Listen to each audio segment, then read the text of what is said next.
All right, welcome to the Thursday, October 13th edition of Just Parlays.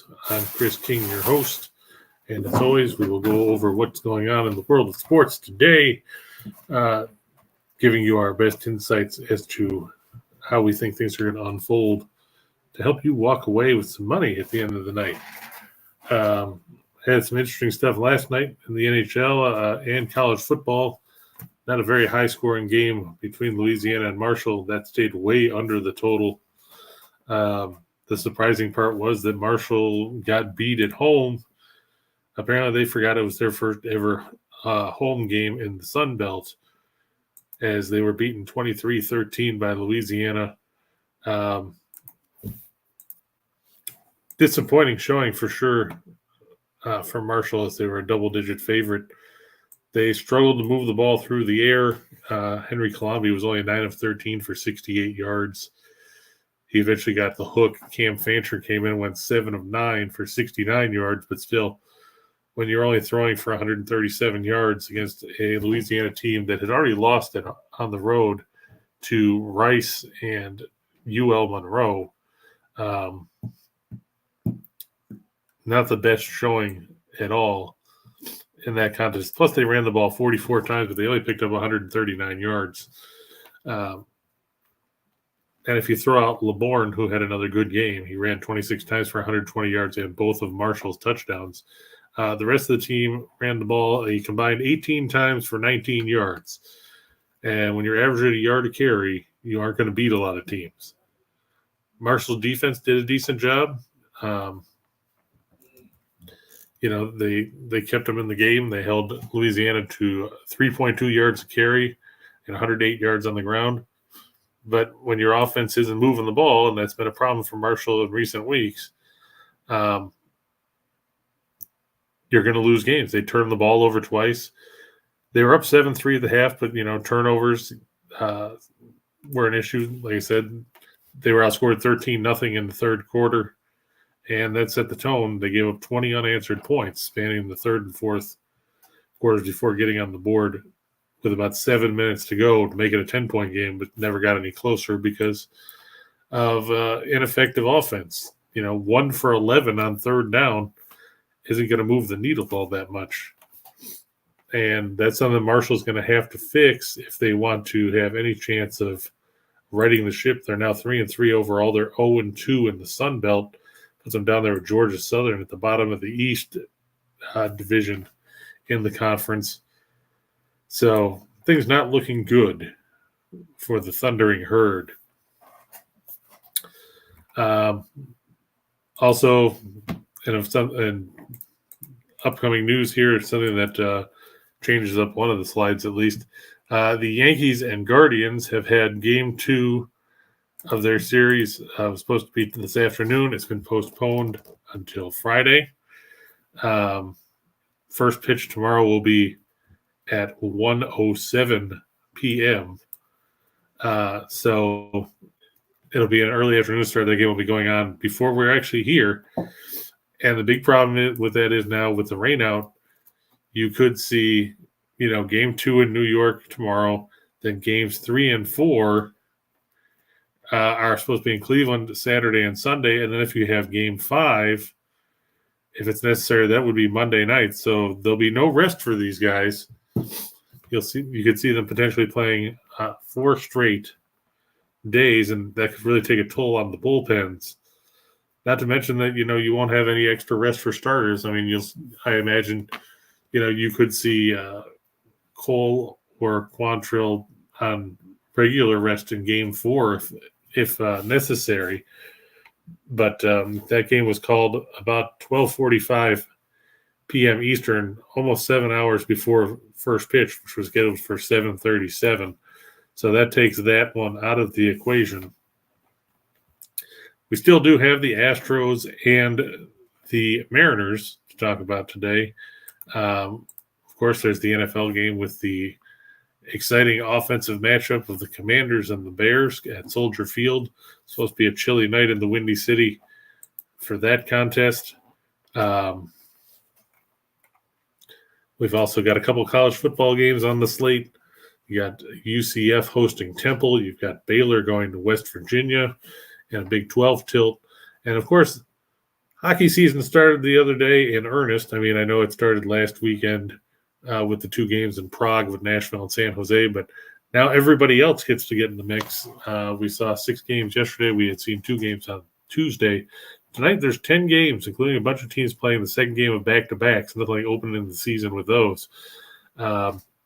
So a lot to unpack, a lot to talk about. We can also talk about what happened in Game 2s of the National League Division Series yesterday, where we saw the Atlanta Braves bounce back from their Game 1 defeat as they picked up a 3-0 win over the Philadelphia Phillies to even that series at 1 game apiece. Kyle Wright doing the job for the Braves in Game 2, pitching well as he threw, let me see here, what was it?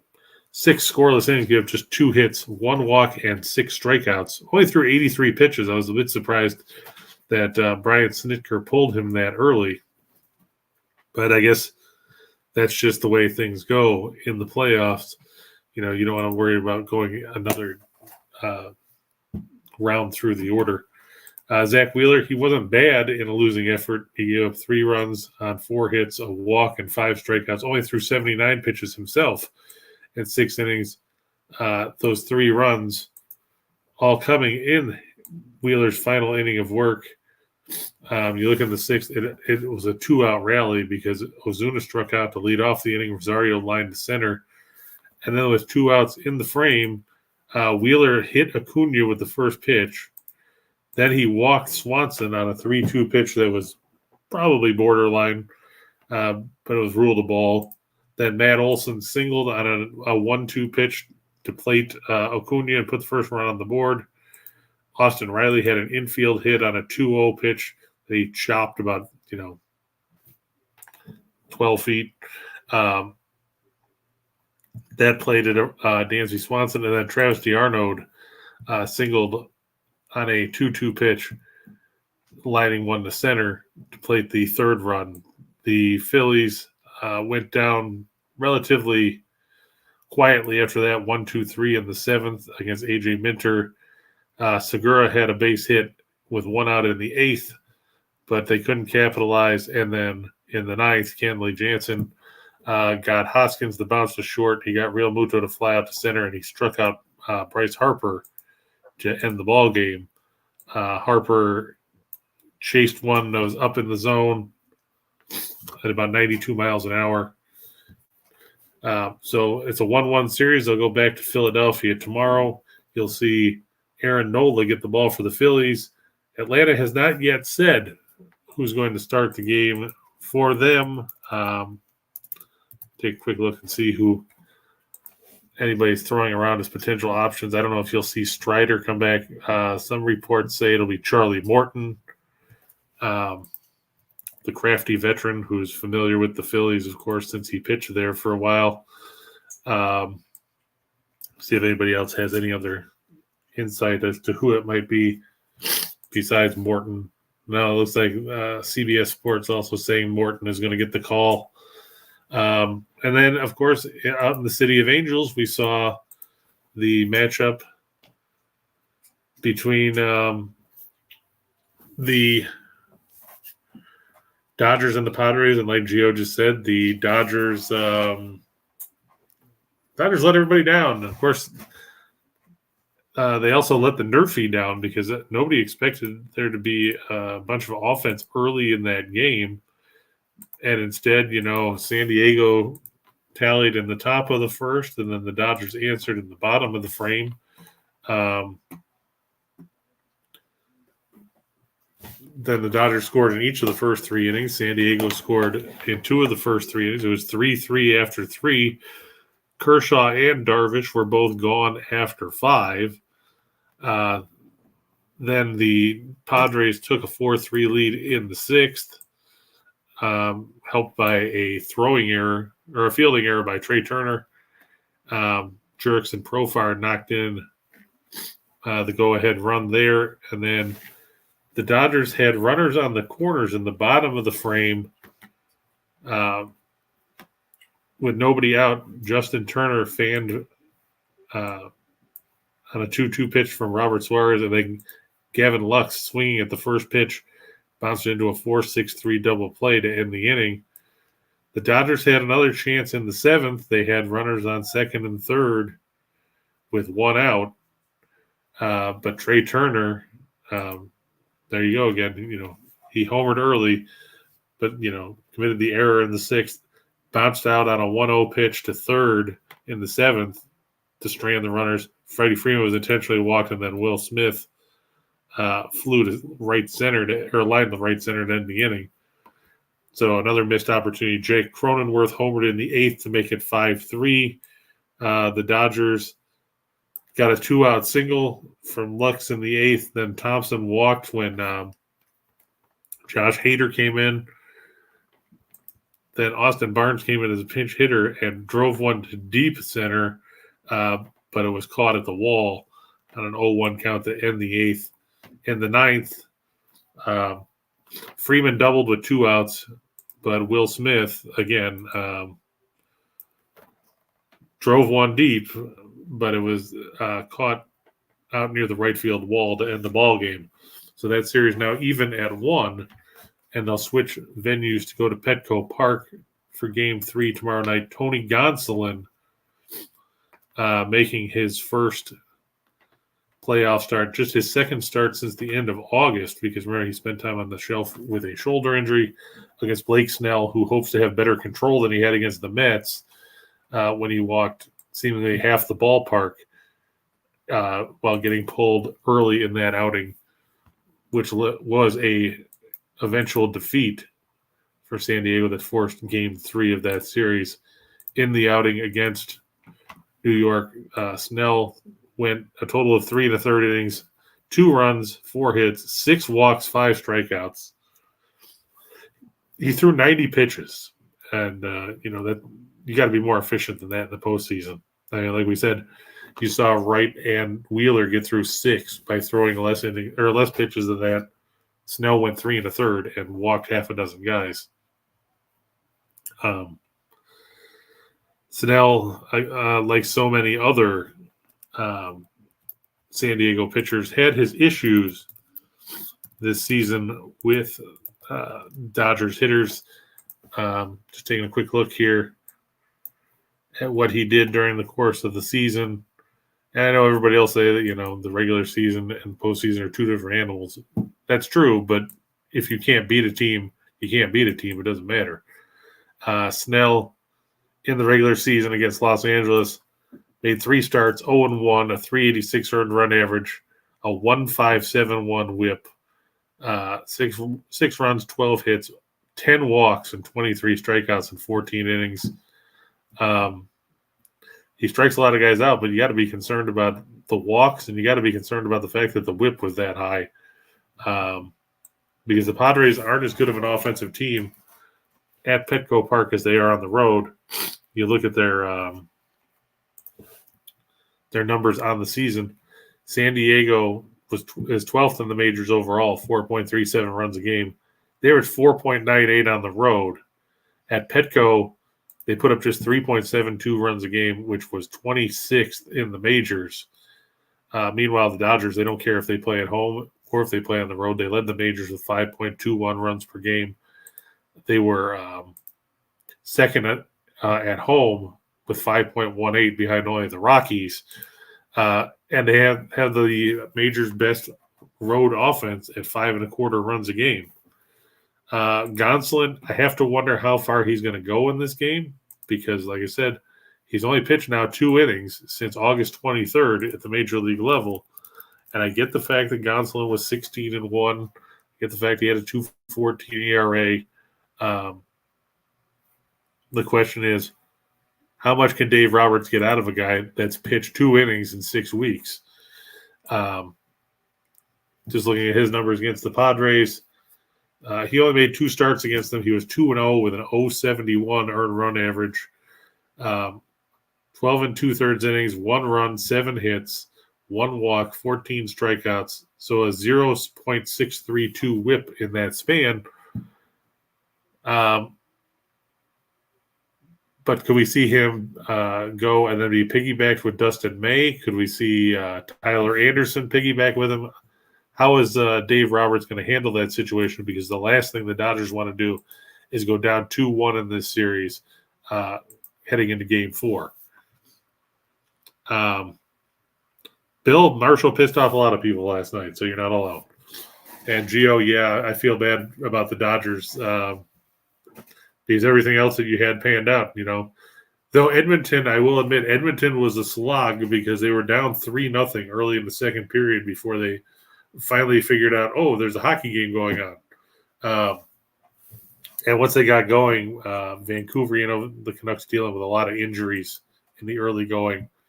They didn't have an answer for McDavid and for Draisaitl. McDavid had a hat trick. The one thing that disappointed me was, Draisaitl had a bunch of points. But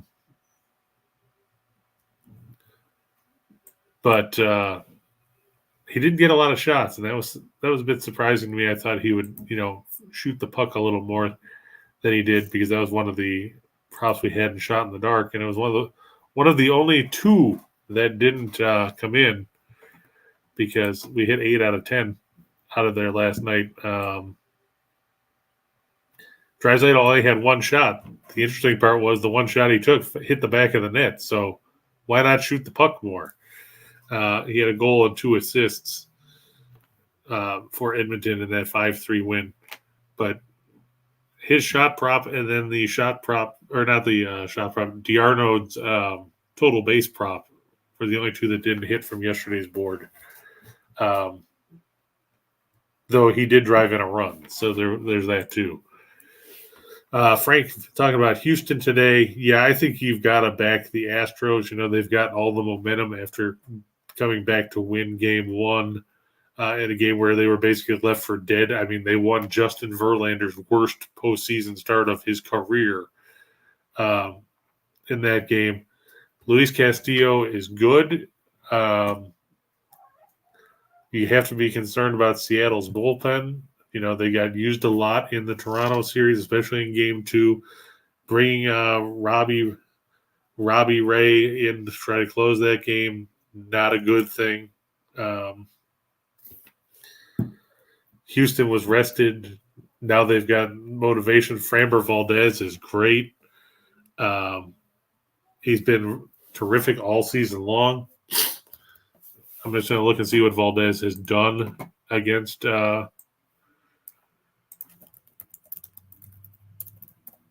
Seattle this season, because I always like to try and keep an eye out on things like that because it's important crap, Let's be honest. Valdez on the year against the Mariners only made 2 starts, which is surprising since they played 19 times, but I guess since Verlander got 6 starts against them, there weren't as many to go around.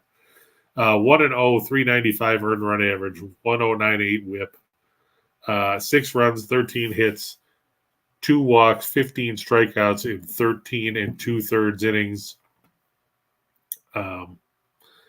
Career numbers for Valdez against Seattle show that he has gone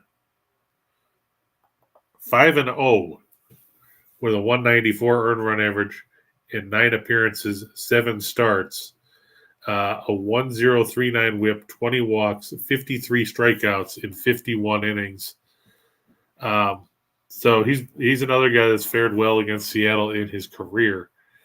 I have to like the Astros. Bill talking about the Avs plus money today. Is it a trap? To me, the answer is yes. Granted, a lot of this hinges on whether Markstrom actually starts for Calgary because there's talk that, he was battling an illness. I'm just going to take a quick look and see if he's been confirmed as the starter yet. And if you're ever wondering who might start in net for somebody, I recommend using goaliepost.com because they keep track of everybody on the schedule, and they'll let you know when somebody's confirmed or is probable or whatever. Markstrom is now confirmed as the starter. He missed yesterday's practice. Let's face it, Markstrom, very good last season, had 9 shutouts, was a major reason Calgary won the Pacific Division. If you're Colorado, you had the game last night delayed after you raised the banner and everything else. By the time the game with Chicago was over, it was after midnight Eastern here, so it was after 10 p.m. Mountain time. But then you had to worry about getting everything packed up and getting on the plane and everything else. So you didn't get to Calgary till probably sometime this morning. The Flames are rested. The Flames are ready to prove that they're going to be a contender in the Western Conference. Nazem Kadri gets to see his former teammates. I like Markstrom better than I like Frank Kuz, and I think that Colorado's going to be a bit bleary-eyed. They had their struggles for a while against Chicago last night. It was 1-1 late in the first period before they took the lead and then extended it to 4-1 before Chicago made it a 2-goal game before Colorado, sealed it up late to win 5-2. The Avs were my pick of the day yesterday on the premium side, so that I took them on the puck line because there was no way in hell I was going to put -4 whatever on the money line. So that panned out. Kadri to score. Let me see what the number is on that because I haven't looked. One interesting goal scoring prop that I saw today was Dennis Malgin for the Leafs. He's playing on the second line. He scored last night. And the funny thing is he's a second line guy, and he's coming off a game where he scored, and they made his odds worse to put the puck in the net tonight. He's at plus 680. Last night he was at I think it was plus 300 or something like that. But yeah, they more than doubled his numbers to put the puck in the net tonight. I thought that was hilarious. I'm not saying he's definitely going to put the puck in the net, but when you're playing with Tavares and Nylander, you're going to get your opportunities. Kadri to put the puck in the net tonight shows where is he? Plus 240 for any time goal. If you expect him to score first, he'd be plus 1,800. I wouldn't be adverse to sprinkling something on that because he wants to prove to his former teammates that he can play somewhere else. And I imagine he's going to be on a line probably with Huberdeau, who we know can dish the puck. And Colorado's going to be a little slow. Wait a second, Gio, you have Temple team total over 34.5, or UCF? Because if you've got Temple at over 34.5, you might as well just give me your money and watch me put it in a paper shredder. Because Temple is brutal offensively. You look at their numbers; they haven't scored more than 30 points in a game all season. That came against Lafayette in a game where they blocked 3 punts, and they beat UMass 28-0. Those are their 2 wins. On the road this year, Temple's played 2 road games. They've scored a total of 3 points. So I'm hoping that was a typo. UCF over 34. Okay, that's better. I was going to say Temple's total I think is 11.5, and I probably still wouldn't hit the over on it. Yeah, UCF should put up a bunch of points. We watched a boat race SMU last week. They got a lot of weapons, and playing a team like Temple, who's Temple stopped? They stopped UMass and they slowed down Rutgers and they slowed down Lafayette. I don't see them slowing down UCF. Plumlee played well against SMU. They can run the ball, and Temple blows. DE asking, do I think UCF and Baylor can cover the lines? Well, I mean, UCF, like I said, they've won 3 straight. They scored at least 40 points 3 times in 5 games this year. Temple is happy when they score at all. In their 3 losses, they scored a total of 17 points. In their 2 wins, they've scored 58.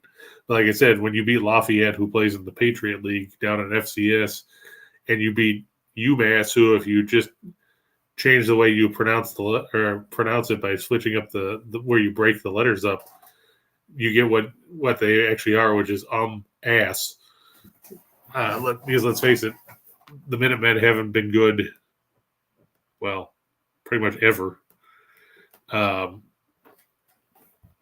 UCF should win this one probably by at least 31. I see there's rain in the forecast down there in Orlando. That's not going to help Temple any. But I think UCF should win that one, probably like 38-7, something like that.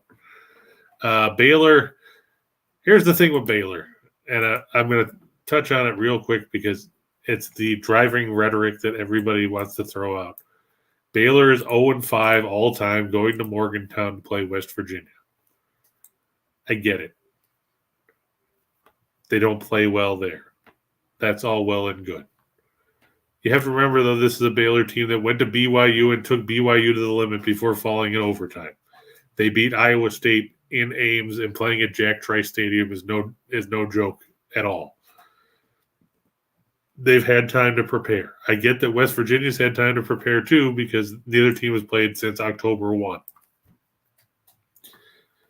But you look, and who has West Virginia beat? They beat Virginia Tech. I could get a bunch of kids off the street that play touch football. They could probably beat Virginia Tech. Because all they have to do is be on the field, and Grant Wells will eventually throw the ball to them for a bunch of easy interceptions. And they beat Towson. Woo. Congratulations. You beat another FCS school that nobody cares about in football because they're not good. You look at the games that they've played against actual teams. Lost to Pitt on the road by 7. Lost to Kansas in overtime by 13. Lost to Texas by 18. Sure, you're at home. I get it. And I get the whole, Baylor hasn't won here. But, everything that comes up like that as a stat eventually comes to an end. Baylor's the better team here. I get the fact that they're on the road. I get the fact that it's Morgantown and it's a Thursday and everything else. Doesn't matter. Baylor's only favored by 3. They should win by 7. I like Blake Shapen.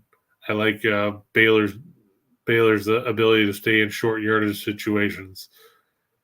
Donaldson is out for West Virginia. He's got a concussion. CJ Donaldson, he's not a big receiver or anything, but he's a good blocker and he's a good runner. He's run the ball, had 300-yard games already on the season. But without him, they're going to have to do something else. They're going to have to rely on someone else.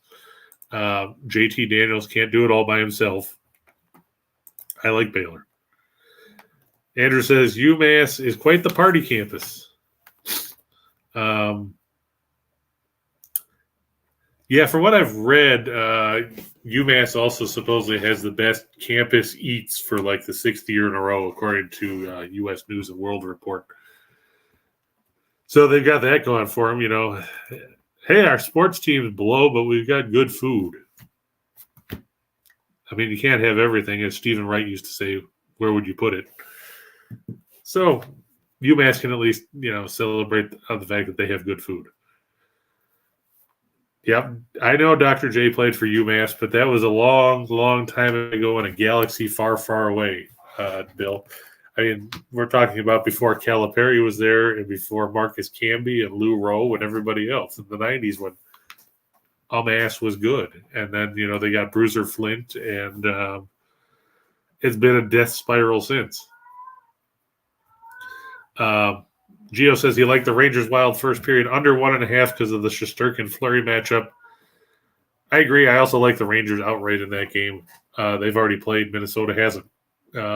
Sometimes getting to knock that rust off gives you a little bit of an advantage. And Ottawa's owned Buffalo recently. And, you know, I got to give Ottawa a lot of credit. They did a very good job of bolstering their team in the offseason. Getting DeBrincat from Chicago. They've got, you know, a lot of young guys with Stutzel and Norris and Kachuk Light. And Shabbat is a good defenseman. Goaltending, you know, I'm not 100% sold on Forsberg. He's starting tonight against Craig Anderson, who just seems like he's been in the league since, you know, the original 6 era still was going on. But I think that's a safe bet as well. Bill saying Wentz to throw an interception should be money tonight. I mean, you can pretty much do whatever you want with Wentz because he's probably going to end up throwing the ball 6 billion times. Let me see. What is his interception number at, just out of curiosity, because I didn't look this morning. Where is it? Interceptions thrown. Well, I mean, they're giving you basically almost even money, minus 115 on both sides of that coin. Fields is at minus 110 to throw an interception. Well, over a half. So, you know what I mean. It ought to be interesting. I'm sure there's literally dozens of people getting ready to tune into that game tonight because it just is so damn exciting. Fadi Nahas talking about Penn State and Michigan. It's going to be an interesting matchup in the big house. The question is, which Penn State team are we going to see? Are we going to see the Penn State team that looked dominant in blowing out Auburn and that beat Purdue in the opener, or are we going to see the Penn State team that turned the ball over 5 times to get by Northwestern 17-7? That's going to be the big concern if you're looking at Penn State. Can they avoid turning the ball over? Can they get a good game from Sean Clifford? Can Nick Singleton hang on to the ball? You know, they ran the ball 58 times against Northwestern. I don't know if you'll be able to do that against Michigan. You look at Michigan, they haven't had much in the way of competition this year. They blew out Colorado State. They blew out Hawaii. They blew out UConn. They beat Maryland by 7. They beat Iowa by 13 in a game that wasn't that close. And, you know, they were tied at the half against Indiana before turning things around and outscoring the Hoosiers 21-0 in the second half of that. I mean, I like Penn State. I'm not a big Harbaugh fan, never have been. Didn't like him in the NFL as a player, didn't like him in the NFL as a coach, don't like him at Michigan. But my concern is, can Penn State hang on to the ball? Can they get pressure on Michigan? Can they force J.J. McCarthy to make throws that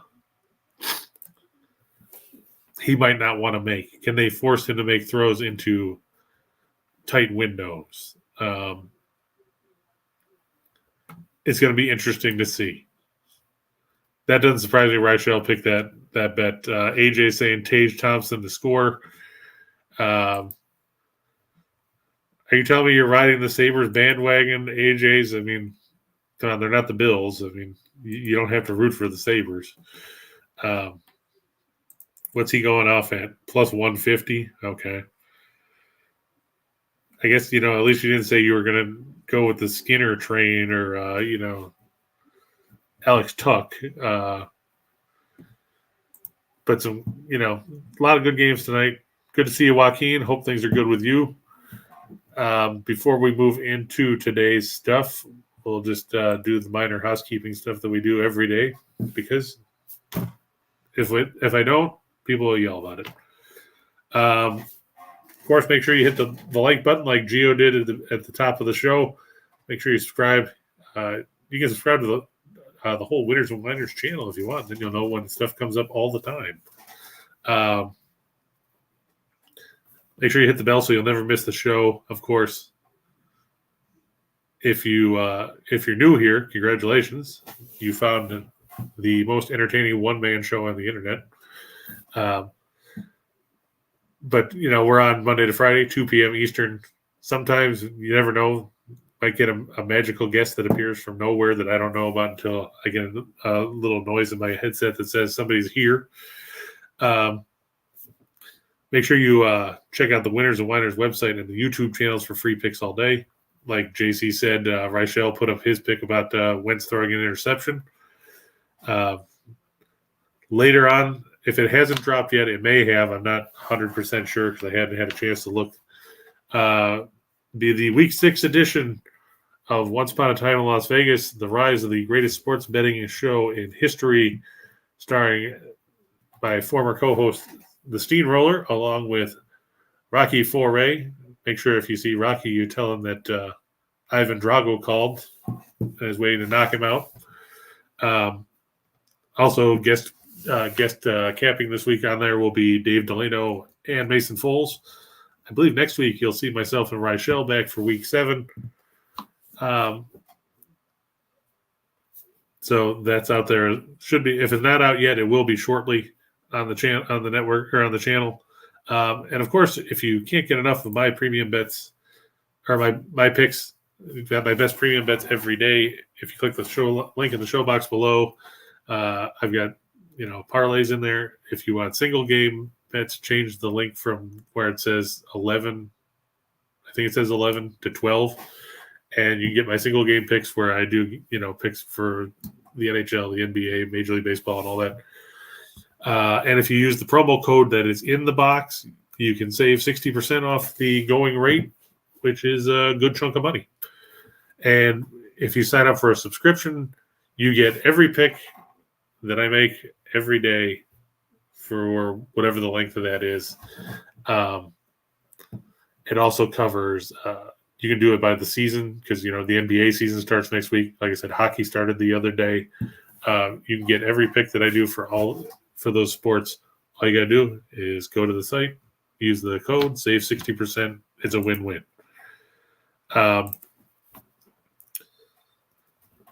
Let's see. Another 3-tier. The Knights versus Chicago. Yep. The Penguins and the Coyotes and the Kings in regulation. It's a good one. You have to look at the fact that, Arizona was bad last year, last in the league in goals for, third worst in goals against. They were miserable on the penalty kill and on the power play. Pittsburgh has something to prove after losing the first round for the fourth straight year. The Blackhawks, we talked about them when they played last night in Colorado. They're going to be tired. Same with Seattle. They blew a lead late against Anaheim, lost in overtime. Now they've got to go face the Kings, who want to avenge that loss to Vegas the other night. So, some good options there. AJ saying Sabres for the Cup, apparently channeling Tim Earl with his $1 bet. Though I imagine that the Sabres have better odds this year than they did a year ago. With that said, we will move on to the fun part of the show, 2 for the money. Like I said, I like the Rangers over the Wild tonight. Shesterkin looked very good against Tampa Bay. Only gave them 1 goal in that contest. Minnesota hasn't played yet. I get that Fleury is in net for them. I get that they're at home at the XL Energy Center. But, let's face it, Fleury is, 806 years old now? 37, will be 38 next month. And, I'm not convinced that he can carry the load all by himself. Of course, Cam Talbot got shipped off to Ottawa because he was disgruntled that Minnesota retained Fleury. So it'll be interesting to see how things pan out for them over the course of the season. Their backup goaltender is now Philippe Gustafsson, who I got to admit, haven't been impressed with him, wasn't impressed with him in Ottawa. He didn't get a ton of playing time there, so maybe he can develop. But, I mean, this is a guy that was drafted in 2016, and he's played 27 NHL games. And Pittsburgh punted on him because they're the ones that drafted him. They traded him in a deal to Ottawa back in 2018. So, I mean, they gave up on him in a hurry. And then, of course, he went to Minnesota straight up in that deal for Talbot. I like the Rangers in that situation. I'm going to go with Baylor over West Virginia. We talked about it a bit earlier when DE was asking about it. I get that they haven't won in Morgantown, but all good things come to an end, and West Virginia hasn't impressed me. They haven't won in the conference. They haven't looked good against Power 5 teams. I don't expect a big offensive bonanza for them here. Vegas over Chicago, pretty much Gio talked about it here. Vegas beat the Kings the other night. Chicago looked okay for about, 17 minutes yesterday.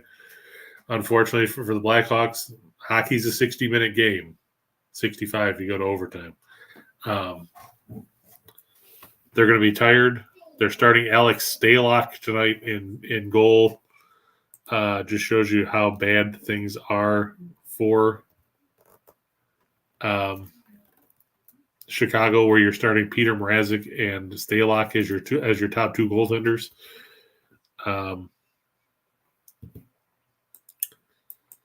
Not impressed by that.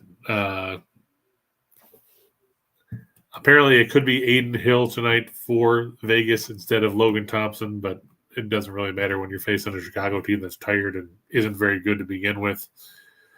And David Montgomery to find the end zone. Washington has given up 6 touchdowns to running backs already this season. Doesn't matter if he does it by the ground or by the air. Washington has given up 3 touchdowns both ways. I don't have any faith in the Commanders to stop Montgomery from moving the ball at will. The only thing I have to worry about is whether, Herbert or Fields vultures one inside the 5. But Montgomery, he was effective last week against Minnesota. Even with being down 21-3, they stuck with the run. They looked effective. I'll look for Montgomery to put the ball in the end zone. That takes us to 4 for the show. Sorry. I saw Matthew was here talking about the Predators. The Predators at home tonight against the Stars. Nashville back after their 2 games in Prague, which they won both. Dallas has yet to play in the regular season. Goaltenders there expected to be Ottinger, who was very good for Dallas last season, especially in the playoffs. Even though they lost in 7 games to the Flames, it wasn't his fault. He did a great job keeping them in that series with Calgary. Meanwhile, UC Saros is expected to get the start for Nashville. Has not been confirmed at this point. He won his season debut against San Jose, giving up 1 goal in the season opener. I like them a lot better than I like Dallas at this point because Dallas can't score. Talked about Houston already over Seattle. Valdez, he pitches well. He's pitched well all season. Seattle has to be a bit deflated after losing a game they should have won in the opener. The Astros should go up 2-0 in this series and be prepared to head to Seattle to try and close things out. Carson Wentz, I know Bill was talking about the interception prop for him, and Reichel picked that as his play of the day. I'm going to look for Wentz to throw over 32.5 times. You look at his numbers this season, his lowest number of pass attempts in a game on the year, 38. So 32.5 seems low to me, even playing against a team like the Bears. because Chicago isn't necessarily bad defensively. They just they're just horrible on offense. You look at their numbers, and obviously the fact that they can't throw the ball has been a major issue. But facing a Washington team that doesn't impress anybody, maybe they don't have to. Maybe they can make Wentz throw the ball 605 times. But you look, Eddie Jackson's already got 3 picks for the Bears. Roquan Smith has 1. They've been aggressive on knocking down passes. They can get some pressure. They need to do better than what they've done with 8 sacks, but facing a Washington offensive line that is in shambles should help with that as well. And Darnell Mooney over 45.5 receiving yards. I know you're like, well, we just talked about the Bears can't throw. And they can't. But Mooney, he's been better in the last couple of games. He started the year off slowly where, he couldn't catch jack squat. His first 2 games, he had two catches combined for 4 yards on 5 targets. Even if you throw in the game against Houston, so the first 3 games he had 4 catches for 27 yards, but in the last 2 against the Giants, he had 4 catches on 5 targets for 94 yards. Last week, he had 2 catches for 52. Getting N'Keal Harry in the mix should help the Bears because it actually gives them another guy who's, caught passes in the NFL. You have to think that could work in his favor because, he won't get double teamed. Mayfields can find a way to throw the ball to an open target. Don't expect a ton of points in that game, by the way. Washington 26th in the league in points at 18 per game. Chicago's 27th at 17.2. I get that Washington is bad on defense, 25th in scoring defense, 25.6 points a game. The Bears are middle of the pack, 15th at 21.2. The big thing is, and it's probably what's going to be what decides this game, is turnovers. Chicago is even in takeaway giveaway. Washington, second worst in the league, -7. Not a stat you want this time of the year. As you see, if you bet the money line on those, returns just under 10-1. If you bet the run line on the Astros and the puck line on the Preds, better than 26-1. So some good opportunities there. That takes us to shot in the dark. Like we said, you were here yesterday. 8 of the 10 hit. If you were to have played those 8 at the numbers we had on the board, it would have cashed out. I think it was between $46,000 and $47,000 on $100. So it would have been a nice payday. I get on this one that the Bieber one isn't in play anymore because of the rain out. But I'll be storing that one in my back pocket for tomorrow. So if you want to mark that down for tomorrow, because by the time we get here, that game will have already been underway. Bieber at plus money at plus 210 for over 6.5 strikeouts. He had a good showing against the Rays in his first postseason outing. So some good numbers to be had there. It also messes up my Torres and Rosario picks. So if you want to store those for tomorrow, those are good too. So now I have to try to figure out what I can throw in there. I would probably throw UCF in here, even though it would really butcher numbers because of the fact that UCF is such a heavy favorite on the money line. It's like minus 72 zillion. But so we'll stick with the ones that are already on here still that are good. Ty France, we talked about him the other day in game 1. He had 3 hits in that one. I think you can go over 1.5 total bases here against Valdez. Jordan Alvarez, all that guy did was hit a 3-run homer to win the game. Why would we put him on this list? Makes no sense whatsoever. The Bears, I'll take them on the money line. at plus 100 as opposed to, having to pay the extra 10 cents or whatever for the 1 point. Because let's face it, if the Bears are going to win, they're going to win. They're not going to lose by one, more than likely. I also like Valdez over 6.5 strikeouts. Like I said, he struck out 15 and 13 2/3 against Seattle this season. Anze Kopitar over 2.5 shots at plus 120. The Kings should be primed for a good offensive showing tonight against Seattle. The Kraken expected to have Martin Jones in net, and if there's a guy that the Kings are familiar with, is Martin Jones from all his time in San Jose. Jonathan Quick expected to get the start for the Kings in that one. We've also got Chris Kreider, who over 2.5 shots. He had a good showing the other night. I was going to put Zibanejad on here, but his number was, I think, minus 185 or something like that on shots. And I'm not going to put that in there for a guy who just took 9 shots against Tampa Bay. Jake Gunsel over 3.5 shots is at even money. Let's face it, Pittsburgh's going to be firing a lot of pucks at the net tonight against Arizona.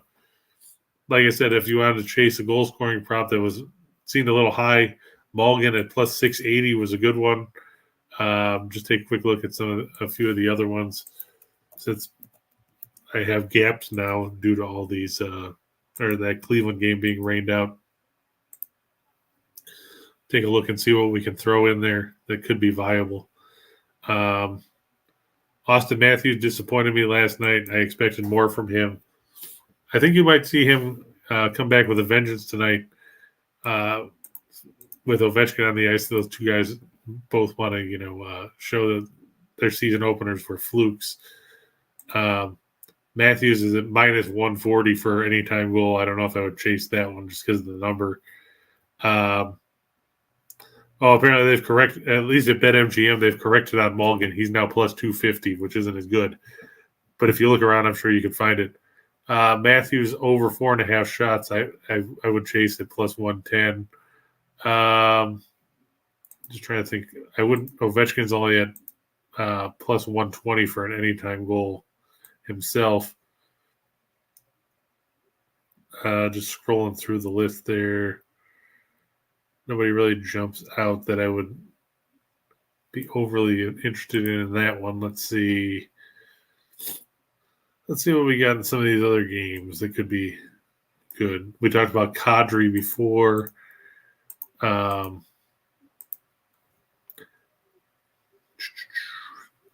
Just waiting for the thing to load here. Here we go.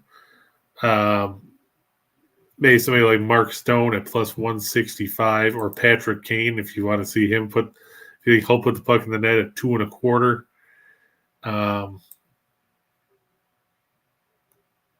Max Domi is plus 325. Taves is plus 350 in that game for Chicago. Kopitar is plus 240. Burakovsky for Seattle is plus 260. So some options there. If we look at, let's see what the numbers are in Pittsburgh.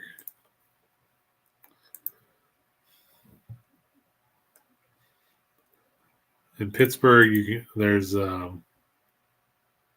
Gunsel's actually got the highest odds at even money for an anytime goal. Crosby's at 125, Malkin's at 150. Clayton Keller 210 for Arizona.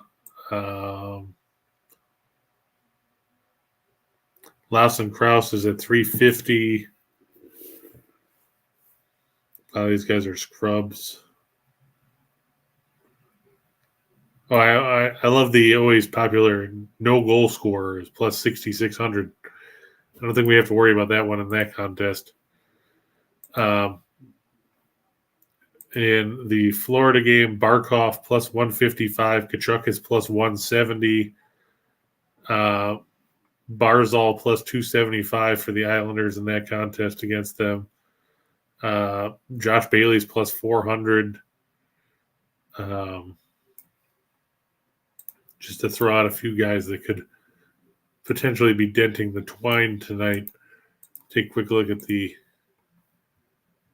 Ottawa-Buffalo game, as I'm sure there's going to be some interest there with some of these guys. Like I said, DeBrincat is at plus 145. Brady Tkachuk plus 200. Touches plus 220. Claude Giroux is plus 325 in his Senators debut. Peyton Krebs plus 350. Okposo is plus 375. And then, Owen Power plus 400. I don't know if that would be something I would chase.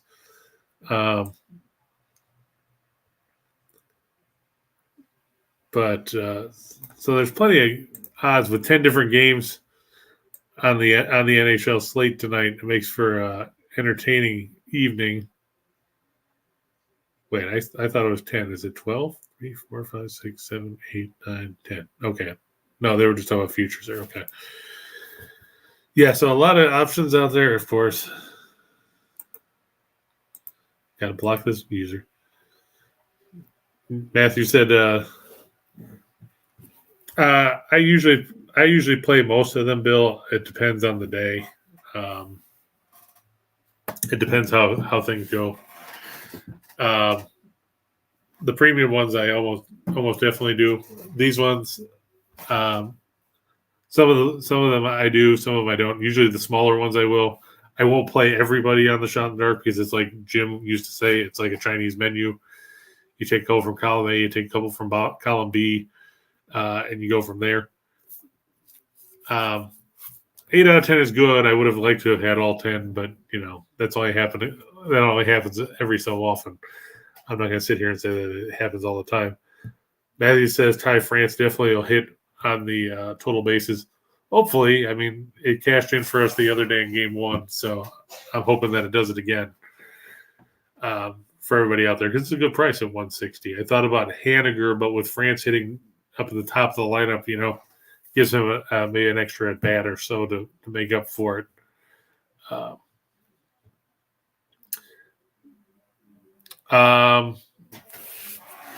Well, it depends on the package that you get, Bill, because there's some that they do by the week, they do them by the month, they do them by the year. So it all depends. But like I said, if you use the promo code that is in the show box, you'll save 60%. So it knocks the number down substantially. And that's just the gift that I give to you guys because of the fact that you took the time to watch the show. So, I mean, without you guys watching the show, I wouldn't be here. I'd just be sitting on the couch doing all the writing stuff that I have to do. But that will do it for Thursday's show. Hopefully you guys won't fall asleep too early watching the Commanders and Bears game, unless you were tired and you want to get a nap. We'll be back tomorrow. We will preview the weekend of college football. We can talk about the weekend of upcoming NFL games. We can talk about what goes on in college football tomorrow because we'll have, 1, 2. Okay. Thought we had more than that, but there's 2 games tomorrow. One in the AAC, one in Conference USA. We'll talk about those. We'll talk about the baseball playoffs, which will be game 3s in the National League Series, because like I said, the Cleveland-New York game will be underway once we start. But we'll still talk about that too. We'll talk about everything under the sun that comes up. And of course, we'll talk about just parlays because that's what this show is all about. Is that what it is? Because I have to be honest, Bill, I don't actually look at what the numbers are set at because I don't do it. I don't set the numbers. They get set by the company. I just know that it ends up every pick that I put in the system gets sent out. And then, people do with pick and choose what they want to do with them after that. But that'll do it for Thursday. We'll be back tomorrow at 2 p.m. Eastern, of course. So good luck with all your bets. We will catch you tomorrow for the Friday edition of Just Parlays Until then, I'm Chris King. So long.